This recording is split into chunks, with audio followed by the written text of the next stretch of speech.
tẹ́tí gbọ́ o ibi ọ̀rọ̀ dé dúró lórí àwọn aṣọ́gbó ọba márùn-ún táwọn agbébọn pa nílùú ọlọ́ka ní ìpínlẹ̀ ọ̀yọ́. àwọn tó fẹ́ gbé ìmáàmù níjà lásìkò tí Najim fẹ́ la gbohùngbohùn mọ́ lórí ló lu Najim pa lọ́sùn. àwọn agbébọn ṣèkọlù sí ọkọ̀ bọ́ọ̀sì èrò ṣekú pa èèyàn márùn-ún jí ọ̀pọ̀ míì sá lọ nípínlẹ̀ Kogi. àṣírí tú o ọwọ́ àjọ NDLEA tẹ oníṣòwò tó kó oògùn olóró pamọ́ sójú ara lẹ́kọ̀ọ́. iléeṣẹ́ ológun ilẹ̀ wa ṣekú pa pàṣẹ wà nínú ikọ̀ agbésùnmọ̀mí Boko Haram àtàwọn mẹ́wàá míì nínú igbó Sambisa. gbajúmọ̀ akọrin kan tún jáde láyé o Ifunanya Nwagene lẹ́yìn ìtẹ́jọ́sán l'Àbújá ló dágbére fáyé pé ó dìgbà ó ṣe. iléeṣẹ́ ọlọ́pàá Ghana náwó gan afurasí kan lórí ẹ̀sùn ìdúnkokò láti kó ikọ̀ Boko Haram wá sórílẹ̀-èdè lásìkò ọ̀rọ̀ ìjà oyè. olórí Olúwaṣìndárayọ̀ nínú ayé tèmi ni oníròyìn yín ẹ gbọ́ àtúpalẹ̀ àwọn ìròyìn náà lẹ́kùnrẹ́rẹ́. ẹ káàbọ̀ sí ìkànnì Drive TV fún ìgbà àkọ́kọ́ ẹ gbìyànjú láti like, share, subscribe kẹ́ ẹ lè máa gbádùn wa lóòrèkóòrè. ẹ tẹ́tí gbọ́ o ibi ọ̀rọ̀ dé dúró lórí àwọn aṣọ́gbó ọba márùn-ún táwọn agbébọn pa nílùú ọlọ́ka ní ìpínlẹ̀ ọ̀yọ́. iléeṣẹ́ ọlọ́pàá ìpínlẹ̀ ọ̀yọ́ ti fìdí ẹ̀ múlẹ̀ pé ọwọ́ òfin ti ba èèyàn méje tí wọ́n fura sí pé wọ́n lọ́wọ́ nínú ìkọlù ìṣekúpa èèyàn márùn-ún lára àwọn aṣọ́gbó ọba ìpínlẹ̀ ọ̀yọ́ nínú igbó Old Ọ̀yọ́ National Park tó wà lágbègbè ọlọ́ka níjọba ìbílẹ̀ oríire lógbómọ̀ṣọ́ lóṣù kínní ọdún 2026. agbẹnusọ ọlọ́pàá ìpínlẹ̀ ọ̀yọ́ DSP Ọláyínká Aláyàndé fìdí ẹ̀ múlẹ̀ nínú àtẹ̀jáde kan tó fi síta lọ́jọ́ àbámẹ́ta sátidé ọjọ́ 21 oṣù kínní pé èèyàn méje ló ti wà láhàámọ́ òfin báyìí lórí ìpànìyàn àti ìkọlù náà. Aláyàndé sọ pé ikọ̀ ẹlẹ́ni mẹ́wàá ní àwọn agbébọn tó ya bo igbó ọba náà lọ́jọ́ 6 oṣù kínní ọdún 2026 ní nǹkan bíi aago 9 alẹ́ lẹ́yìn àtẹ̀jáde àkọ́kọ́ tí wọ́n fi léde lórí ìkọlù àwọn agbébọn sí igbó ọba ìpínlẹ̀ ọ̀yọ́ tó wà lágbègbè ọlọ́ka níjọba ìbílẹ̀ oríire náà. iléeṣẹ́ ọlọ́pàá ìpínlẹ̀ ọ̀yọ́ fi tó gbogbo èèyàn létí pé àwọn ti ṣe àṣeyọrí ńlá pẹ̀lú bí àwọn ṣe ti mú èèyàn méje nínú ikọ̀ ẹ̀rù jẹ̀jẹ̀ ẹlẹ́ni mẹ́wàá náà títí kan ẹni tí wọ́n pè ní olórí ikọ̀ náà tí wọ́n kọlu àwọn òṣìṣẹ́ igbó ọba National Park. ó ní ṣáájú ní àwọn ti mú 3 nínú àwọn afurasí apààyàn náà Mohammed Dange, Abubakar Abdullahi àti Shehu Usman. gẹ́gẹ́ bí iléeṣẹ́ ọlọ́pàá ṣe wí wọ́n ní 3 náà tọ́wọ́ kọ́kọ́ bà ló jẹ́ káwọn tún rí 4 mìíràn mú. wọ́n ní àwọn 3 náà ni wọ́n jẹ́wọ́ pé àwọn afurasí náà jẹ́wọ́ àwọn ìwà láabi tí wọ́n wọ̀ ọ̀hún. wọ́n sì ṣàlàyé nípa ọmọ ẹgbẹ́ 10 tí wọ́n jẹ́ ikọ̀ tí wọ́n ṣe ìkọlù náà. wọ́n sọ pé àwọn 10 náà ni wọ́n gun ọ̀kadà 5 wá tí wọ́n sì ṣe ìkọlù náà.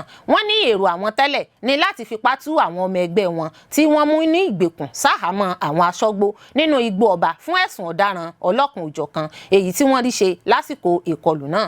nígbà tó ń dárúkọ àwọn 4 tí ọwọ́ ìjọba ṣẹ̀ṣẹ̀ bà báyìí DSP Aláyàndé sọ pé orúkọ wọn ni Toro Malami, Usman Alhaji Umaru, Laulo Muhammadu àti Usman Alhaji Isa. ó ní ibùba wọn tí wọ́n fi ara pamọ́ sí ni àwọn ti wú wọn jáde lọ́jọ́ 25 oṣù kínní ọdún 2026. gẹ́gẹ́ bó ṣe wí àwọn wọ̀nyí náà ti ń fọwọ́sowọ́pọ̀ pẹ̀lú ọlọ́pàá nípa bí wọn yóò ṣe rí àwọn tí ọwọ́ kò tí ì bà mú.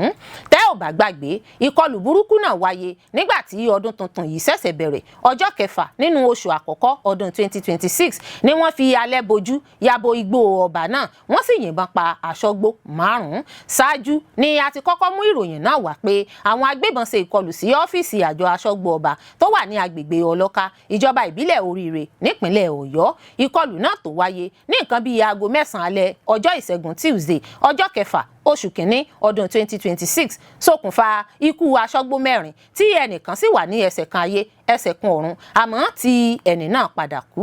ìròyìn ní àwọn agbébọn tó ṣèkọlù sáwọn aṣọ́gbó náà kó gbogbo ìbọn tí wọ́n ń lò lọ. àtẹ̀jáde kan tí agbẹnusọ iléeṣẹ́ ọlọ́pàá ìpínlẹ̀ ọ̀yọ́ fi léde lásìkò náà Àyànládé Ọláyínká fìdí ìṣẹ̀lẹ̀ náà múlẹ̀. ó ṣàlàyé pé iléeṣẹ́ ọlọ́pàá àti àwọn àjọ tó ní í ṣe pẹ̀lú ààbò ìlú ni wọ́n ti wà nínú igbó ọba ọ̀hún láti ṣàwárí àwọn agbébọn tó ṣèkọlù náà. Ọláyínká tẹ̀síwájú pé kọmíṣánná ọlọ́pàá ìpínlẹ̀ Ọ̀yọ́ Fẹ́mi Haruna pẹ̀lú àwọn olórí iléeṣẹ́ ààbò tó wà nípínlẹ̀ Ọ̀yọ́ ti ń lọ sí agbègbè tí ìṣẹ̀lẹ̀ náà ti wáyé. Ó ní ìgbésẹ̀ ọ̀hún ló ń wáyé láti rí i pé àlàáfíà padà bọ̀ sípò ní agbègbè náà lójúnà àti rí i dájú pé ààbò wà fún gbogbo àwọn èèyàn àti dúkìá lágbègbè tí ìṣẹ̀lẹ̀ náà ti wáyé. Àtẹ̀jáde náà wá rọ àwọn ará ìlú Ọlọ́ka láti fọwọ́sowọ́pọ̀ pẹ̀lú iléeṣẹ́ ọlọ́pàá kí ọwọ́ lè tètè tẹ àwọn afurasí àgbébọn náà. Ọ̀kan lára àwọn olùgbé agbègbè náà tó bá akọ̀ròyìn BBC News Yorùbá sọ̀rọ̀ ṣàlàyé wípé 4 nínú àwọn òṣìṣẹ́ aṣọ́gbó ọba ló jáde láyé tí ẹnìkan yòókù sì wà ní ilé ìwòsàn níbi tó ti ń gba ìtọ́jú ṣáájú kí ó tó padà kú sí ilé ìwòsàn. Ó sọ pé gbogbo ìlú náà ló ti dahoro tí gbogbo àwọn aráàlú ti sá kúrò nílé wọn tán. Ó fi kún pé tó fi mọ́ baálẹ̀ ìlú náà ló ti kúrò nínú ìlú. Ìkọlù náà ni wọ́n ní yóò jẹ́ àkọ́kọ́ irú rẹ̀ ní agbègbè ọ̀hún. Lẹ́yìn náà ni gómìnà ìpínlẹ̀ Ọ̀yọ́ Ṣèyí Mákindé kéde pé òun máa rí i pé irúfẹ́ ìṣẹ̀lẹ̀ bẹ́ẹ̀ kò wáyé mọ́ tó sì tún jẹ́jẹ́ láti fún àwọn ẹbí tí wọ́n pàdánù èèyàn wọn ní owó. Àwọn tó fẹ́ gbé ìmáàmù níjà lásìkò tí Najim fẹ́ la gbohùngbohùn mọ́ lórí ló lu Najim pa lọ́sùn. Ní ọjọ́ Ẹtì Friday 30 oṣù kínní ọdún 2026 ní ìròyìn kan gbòde pé ọkùnrin kan tí wọ́n fẹ̀sùn kàn pé àwọn olùjọ́sìn kan ní ìpínlẹ̀ Ọ̀ṣun lù ní àlùbami títí ẹ̀mí fi bọ́ lọ́rùn rẹ̀. Gẹ́gẹ́ bí ìròyìn tó gbòde náà ní mọ́sálásí Umuhani Adigun tó wà ní agbègbè Ayédùn Estate agbègbè Ògoolúwa nílùú Òṣogbo nípínlẹ̀ Ọ̀ṣun ní ìṣẹ̀lẹ̀ náà ti wáyé. Ọkùnrin tó di olóògbé náà ni wọ́n pe orúkọ rẹ̀ ní Najim Ahmed tí òun náà jẹ́ ọ̀kan lára àwọn jàmáà tó máa ń kírun ní mọ́sálásí náà. Gẹ́gẹ́ bí a ṣe gbọ́ àwọn olùjọ́sìn ẹgbẹ́ rẹ̀ ní ìròyìn sọ pé wọ́n dáwọ́ jọ lù ú pa lásìkò ìrun ìdájí tá a mọ̀ sí fàájì lórí ẹ̀sùn pé olóògbé náà da wáàsí ìmáàmù rú.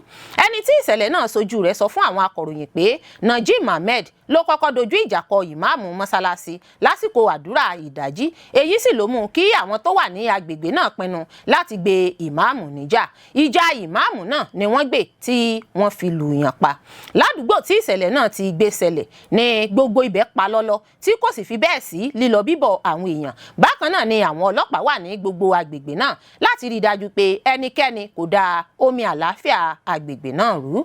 Gẹ́gẹ́ bí ẹni tí ìṣẹ̀lẹ̀ náà sojú rẹ̀ arábìnrin Lọ́ládé Adéṣínà ṣàlàyé ó ní ohun tó dá wàhálà sílẹ̀ ni pé inú Ahmed kò dùn sí wáàsí ìmáàmù láàárọ̀ ọjọ́ náà. Ó sì gbàgbọ́ pé òun ni bàbá náà ń dọ́gbọ́n fi wáàsí rẹ̀ bú. Ìdí nìyẹn tó ṣe fẹ́ la irin gbohùngbohùn mọ́ lórí. Ó sọ pé Najim Ahmed gbé irin ẹ̀rọ tó sì fẹ́ jàn mọ́ ìmáàmù lórí kó tó di pé bàbá ìmáàmù sáré jáde.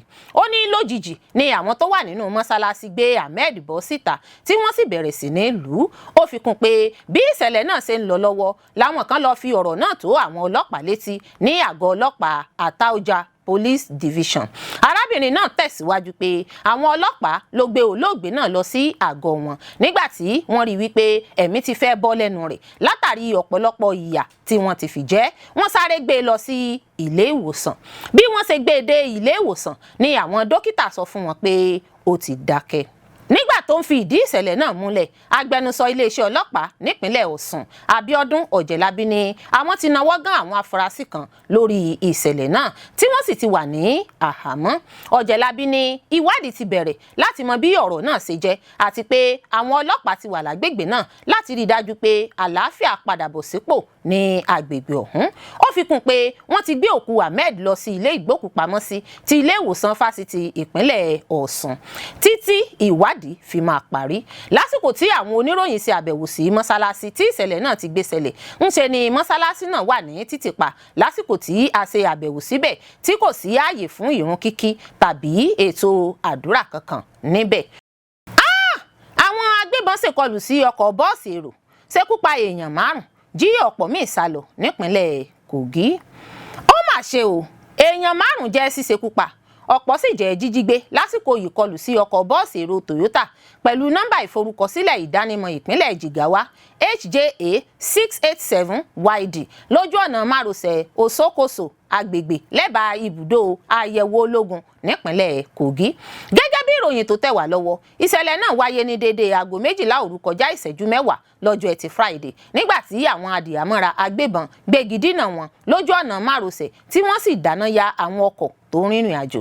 Gẹ́gẹ́ bí ó sojú mi kúrò kan ṣe wí, ọkọ̀ bọ́ọ̀sì èrò oníjókòó 18 gbé àwọn èrò láti ìlú Àbújá lọ sí ìlú Ìléṣà ìpínlẹ̀ Ọ̀ṣun ní ó kún fún ọta ìbọn lásìkò ìkọlù. Ó sojú mi kúrò náà sọ wípé òkú àwọn 5 pẹ̀lú ọgbẹ́ ọta tí wọn kò dámọ̀ ló jẹ́ rírí níbi tí ìṣẹ̀lẹ̀ náà ti wáyé. Ó sojú mi kòró kan fi kún pé ọ̀kan lára àwọn èrò tórúkọ rẹ̀ ń jẹ́ Nasiru Aliyu ló jẹ́ dídólà pẹ̀lú ọgbẹ́ ọta ìbọn tó sì jẹ́ gbígbé lọ ọgbà ilé ìwòsàn Fisáyọ̀ fún ìtọ́jú nígbà tí òkú àwọn olóògbé sì jẹ́ gbígbé lọ sílé ìgbókùpamọ́sí ilé ìwòsàn ẹ̀kọ́ṣẹ́ ìṣègùn ìjọba àpapọ̀ ní Lọ́kọjà olú ìlú ìpínlẹ̀ náà.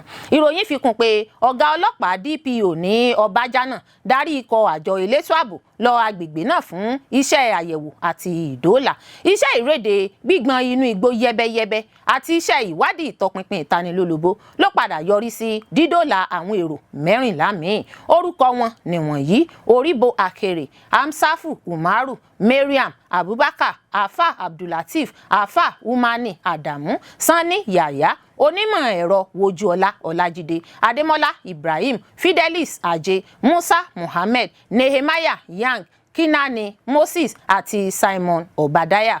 Ọ̀kan lára àwọn olùfarakásá tó fara gbọgbẹ́ ọta ìbọn tí wọ́n sì ń gba ìtọ́jú lọ́wọ́ lọ́gbà ilé ìwòsàn Fisáyọ̀. Iléeṣẹ́ ọlọ́pàá sọ wípé wọn kò mọ ibi pàtó tí àwọn èrò 4 míì tó wà nínú ọkọ̀ bọ́ọ̀sì náà wà. Gẹ́gẹ́ bí ìròyìn tó tẹ̀ wá lọ́wọ́, ìwádìí ìfimúfínlẹ̀ ti bẹ̀rẹ̀ tí wọ́n sì ti gùnlé àwọn ọ̀nà ìgbésẹ̀ fún iṣẹ́ ìdóòlà àti ìfigbóró òfin gbé àwọn àṣeláàbí náà. Iléeṣẹ́ ọlọ́pàá mú dá àwọn olùgbé ìlú àti àwọn tó ń ṣàmúlò ojú ọ̀nà nípa ìfarajìn wọn àti dídá àlàáfíà padà sáwọn ojú ọ̀nà márosẹ̀ àti láti fi ojú àwọn àṣekọlù náà winá òfin. Àṣírí tú o, ọwọ́ àjọ NDLEA tẹ oníṣòwò tó kó oògùn olóró pamọ́ sójú ara lÉkòó. Àjọ tó ń gbógun ti gbígbé egbòogi oògùn olóró lórílẹ̀‐èdè Nàìjíríà, àjọ NDLEA ti mú ọmọ orílẹ̀‐èdè Nàìjíríà kan tó ń gbé ní Brazil, Uche Franklin Onyewere, ní pápákọ̀ òfurufú Muritala Muhammed ní Ìkẹjà nípínlẹ̀ Èkó fún pé ó gbé egbòogi olóró sí ojú ara rẹ̀ àti inú bàtà. Onyewere, ẹni ọdún 57 47 years, ní ọwọ́ tẹ̀ lọ́jọ́bọ̀ Thursday ọjọ́ 29 oṣù kìíní ọdún 2026 yìí lásìkò tó fẹ́ wọlé sí Nàìjíríà láti Brazil. Nínú àtẹ̀jáde tí agbẹnusọ àjọ náà Fẹ́mi Babáfẹ́mi fi léde, ó ní ẹ̀rọ ayàwòrán ara ló ṣàwárí egbòogi olóró náà lára àfúrásì ọ̀hún. Àtẹ̀jáde náà ní oníṣòwò kan tó jẹ́ ọmọ Nàìjíríà ṣùgbọ́n tó ń gbé ní Brazil, Uche Franklin Onyewere, ní ọwọ́ tẹ̀ ní pápákọ̀ òfurufú Muritala Muhammed International Airport MMIA Ìkẹjà nílùú Èkó fún bó ṣe gbé oògùn olóró sí ojú ara rẹ̀ àti inú bàtà tó wọ̀. Lásìkò tí ẹ̀rọ ayàwòrán yẹ Onyewere wò ní àṣírí àwọn oògùn olóró tó gbé sára náà tú. Lẹ́yìn èyí ni wọ́n tún ṣe ìwádìí rẹ̀ tí wọ́n sì bá àwọn egbòogi olóró ní ara rẹ̀, èyí tó tún so mọ́ abẹ. Babáfẹ́mi fi kún pé egbòogi olóró cocaine táwọn bá lára afurasí náà tó ìwọ̀n 1.60 kilogram. Bẹ́ẹ̀ ni wọ́n tún tẹ̀síwájú nínú àyẹ̀wò náà tí wọ́n sì rí àwọn mìíràn tí afurasí ọ̀hún kó sínú bàtà rẹ̀. Onyewere jẹ́wọ́ pé òun ra oògùn olóró náà ní Brazil láti wá tún tà ní Nàìjíríà kóun lè rí owó ṣe ìkómọ ọmọ tuntun tóun ṣẹ̀ṣẹ̀ bí. Afurasí náà ló ń gbé ní Rua Eva, Molara, Sao Paulo, tó sì ní òun ti ń gbé ní Brazil láti ọdún 2008 tó sì ń ṣe okòwò ìṣeré ọmọdé fún ọdún bíi 9. Iléeṣẹ́ ológun ilẹ̀ wa ṣekú pa apàṣẹwàá nínú ikọ̀ agbésùnmọ̀mí Boko Haram àtàwọn 10 míì nínú igbó Sambisa. Ikọ̀ ológun Adinkai ti ṣekú pa apàṣẹwàá nínú ikọ̀ agbésùnmọ̀mí Boko Haram tórúkọ rẹ̀ ń jẹ́ Abu Khalid tó jẹ́ adarí pẹ̀lú àwọn ajagun ikọ̀ agbésùnmọ̀mí 10 lásìkò tí iṣẹ́ ìréde ń lọ lọ́wọ́ nínú igbó Sambisa nípínlẹ̀ Borno. Àwọn agbésùnmọ̀mí ọ̀hún ló jẹ́ ṣíṣekúpa ládùúgbò Komala níjọba ìbílẹ̀ Konduga lásìkò iṣẹ́ ìréde alẹ́ nípasẹ̀ àwọn ikọ̀ ológun ní déédéé aago 11 alẹ́ lọ́jọ́ àbámẹ́ta sátidé. Nínú àtẹ̀jáde lọ́jọ́ àìkú Sunday, ọ̀gá àgbà fètò ìròyìn lẹ́ka iléeṣẹ́ àpapọ̀ elétò ààbò Operation Adinkai ẹkùn àríwá ìlà oòrùn Lieutenant Colonel Sanni Uba sọ wípé iṣẹ́ náà ló yọrí sí sísàwárí ọ̀pọ̀ àwọn ohun ìjagun àti àwọn ohun èlò míì. Ó sọ wípé ikọ̀ elétò ààbò JTF lẹ́kùn àríwá ìlà oòrùn Operation Adinkai ṣàṣeyọrí lẹ́nu iṣẹ́ ìréde pẹ̀lú ṣíṣekúpa adarí ikọ̀ agbésùnmọ̀mí Boko Haram àti ISWAP Abu Khalid tí í ṣe olórí nínú ikọ̀ Boko Haram nínú igbó Sambisa pẹ̀lú àwọn agbésùnmọ̀mí 10 míì lásìkò iṣẹ́ ìréde alẹ́ náà nípínlẹ̀ Borno. Uba tún ní iṣẹ́ náà wáyé láàrin wákàtí 24 lẹ́yìn tí ikọ̀ ṣekúpa ògbóǹtarìgì apàṣẹwàá ikọ̀ Boko Haram àti ISWAP Julaibu tó ń ṣiṣẹ́ láabi agbègbè Guba ní Timbuktu. Ó sọ wípé ikọ̀ ẹ̀ka Section 1 pẹ̀lú àjọṣepọ̀ ọmọ ẹgbẹ́ CJTF lábẹ́ Operation Desert Sanity kojú àwọn agbésùnmọ̀mí ní agbègbè Komala níjọba ìbílẹ̀ Konduga lásìkò iṣẹ́ ìréde ní déédéé aago 11 alẹ́. Abu Khalid ló jẹ́ ògbóǹtarìgì adarí tó ní ipò tó ga jùlọ nínú ikọ̀ agbésùnmọ̀mí tó ń ṣọṣẹ́ láabi nínú igbó láabi náà. Ó fi kún pé lẹ́yìn ìdojúkọ àwọn agbésùnmọ̀mí náà, ikọ̀ ológun ṣàwárí ìbọn AK-47 àwọn ọta ìbọn, ọ̀pọ̀ kẹ̀kẹ́, àwọn ohun èlò àti àwọn ohun èlò oúnjẹ àti ọ̀pọ̀ oògùn òyìnbó yanturu. Uba sọ wípé kò sí àkọsílẹ̀ ikú kankan láàrin ikọ̀ ológun lásìkò iṣẹ́ ìgbógun ti àwọn agbésùnmọ̀mí náà. Ikọ̀ ológun JTF tó ń fẹsẹ̀ ìfarajìn wọn múlẹ̀ nípa gbígbógun ti àwọn agbésùnmọ̀mí dìgbà tí gbogbo àwọn kọlọ̀ràn sí agbésùnmọ̀mí máa jẹ́ ṣíṣekúpa àti láti dá àlàáfíà, ìfọkànbalẹ̀ àti ètò ọrọ̀ ajé padà bọ̀ sípò sí ẹkùn náà. Ó tẹ̀síwájú, ó jẹ́ kó di mímọ̀ pé iléeṣẹ́ ológun gbóríyìn fún ikọ̀ ológun fún ìfarajìn iṣẹ́ takuntakun nípa gbígbógun ti àwọn agbésùnmọ̀mí lápá ẹkùn àríwá ìwọ̀ oòrùn tó sì rọ̀ wọ́n láti tẹ̀síwájú nínú iṣẹ́ ààbò wọn. Gbajúmọ̀ akọrin kan tún jáde láyé o, Ifunanya Nwagene lẹ́yìn tẹ́jọ́ sàn l'Àbújá ló dágbére fáyé pé ó dìgbà ó ṣe é. Òkú akọrinbìnrin Ifunanya Nwagene ẹni ọdún 26 tí wọ́n ní ejò sàn l'Àbújá ti balẹ̀ sí ìpínlẹ̀ Enugu báyìí. Olórí ẹgbẹ́ àwọn akọrin ní ìlú Àbújá Sam Ezugu ló fìdí ọ̀rọ̀ náà múlẹ̀ bẹ́ẹ̀. Ó ní bàbá Ifunanya ló ní kí wọ́n gbé òkú akọrinbìnrin náà wá sí ìlú Enugu lẹ́yìn tó jáde láyé ní ìlú Àbújá.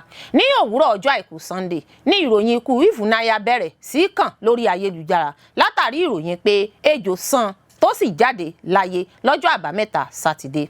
Ẹbí olóògbé náà Kingsley Nwagene lójú òpó Facebook rẹ̀ kọ pé ejò ló sán ẹ̀gbọ́n òun lásìkò tó sùn sínú ilé rẹ̀ ní òwúrọ̀ ọjọ́ àbámẹ́ta sátidé. Ó ní Ifunanya fúnra rẹ̀ ló pe òun lórí ẹ̀rọ ìbánisọ̀rọ̀ ní òwúrọ̀ ọjọ́ àbámẹ́ta sátidé ọ̀hún láti ṣàlàyé fún òun pé ejò sán òun tí òun sì ti ń lọ sí ilé ìwòsàn kan báyìí. Ó ṣàlàyé pé bí ó ṣe ń lọ sí ilé ìwòsàn làwọn ń sọ̀rọ̀ lórí fóònù, ṣùgbọ́n nígbà tó dé ilé ìwòsàn tó kọ́kọ́ lọ, àwọn ilé ìwòsàn náà ní àwọn kò ní abẹ́rẹ́ tí wọ́n fi ń pa òru ejò.